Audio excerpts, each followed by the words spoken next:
Imagine this. It's 2006, you're a teenager in South Africa. SMSs cost a fortune. Data is super expensive. But you still want to chat with your crush, that famous one. You join group conversations, you play mini games, update your status, all without breaking the bank. And you enter the special app and you see a black logo, and this app is called Mxit. A green little app that changes everything for a generation. At its peak, Mxit had millions of South Africans glued to their Nokia featured phones, sending billions of messages. It was Africa's biggest social network before WhatsApp even existed. But then, it disappeared almost overnight. Today we dive into the full story, the rise, and not just any rise, but an insane rise, and the cultural impact and the dramatic fall of Mxit. If you've ever heard 420, Joe Banker, or Pixel Hard in your status, this one is for you.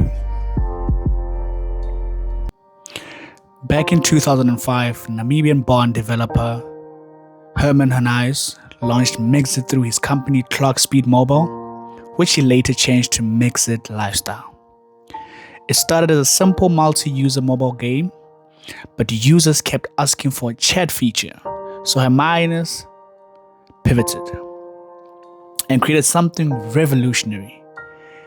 You can ask yourself a question: why was it so perfect for South Africans? At a time, SMSs were crazy expensive, but mobile data was cheap if you used it for very, very little. Mxit also came as a point which had tiny amounts of data for real-time texting, which was way cheaper than SMSs. It ran on almost every feature phones out there, over 8,000 devices. You could create profiles, join public chat rooms, the famous zones, send private messages, change funky fonts, add emoticons, play mini games, and even buy virtual stuff with Mxit Moolah. By 2007, Naspers, yes, you heard it right, the big media giant in South Africa, bought about 30% stake, which that number exploded massively. By 2008, Mxit was running about 7.5 million users. Going into the next year, they topped that by plus 4 million users, which the total was about 11 million users. By 2010, which was the FIFA World Cup hosted in South Africa, they were claiming about 26 to 27 million users in South Africa alone. Roughly, that's half the population at that time. And globally, it reached about 40 to 50 million registered users. Teens were logging in 7 times a day. You can imagine spending an hour on the app. It was a place to flirt, make friends, join communities, and even get into drama in the chat zone. Mxit was just not an app to play with. It was a whole culture, status updates, custom profile, WhatsApp, HOD, WW greeting. It shaped how a generation talked. And remember, those teenagers glued their eyes to the phones. 2010 and 2011 was Mxit's golden year. Users sent more messages per day than the entire world sent tweets. It beat Facebook and Google as the coolest network in local surveys. But in 2011, Herman sold the majority to the world of Avatar, which at that time was led by the new CEO, Alan Nod. They wanted to make it bigger, more appealing to more smartphone support, and give it a global push, educational features. You can name some of them. At peak, Mxit was having about 10 million active users only in South Africa. It felt unstoppable. Everyone had a Mxit profile. Parents were worried about Mxit addiction. Some schools even banned it. News stories call it the new frontier of socializing. But cracks were starting to show. From 2012 onwards, the decline of Mxit was very brutal.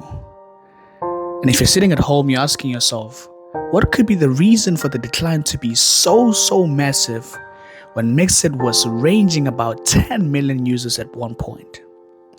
One of the reasons was the smartphone revolution. Cheap Androids and iPhone flooded the market. People wanted photos, voice notes, better graphics. Mxit was built for feature phones, which is the J2ME/the Javas, which is a smartphone version that came a little bit too late and felt clunky. Another reason was just simple. It was just competition. In 2010, WhatsApp, BBM, Facebook Messenger, they all became free. They were cross-platforms and beautiful on smartphone. Network deals made WhatsApp free on many plans. You could get it on Vodacom, Telcom, and even buy data. The third one that even killed them that they didn't even expect was the internal drama that was happening within the leadership. There was a lot of leadership changes, retrenchments, strategy fights, and the CEO stepped down in 2012. That's when users' number dropped by 10% by 2014.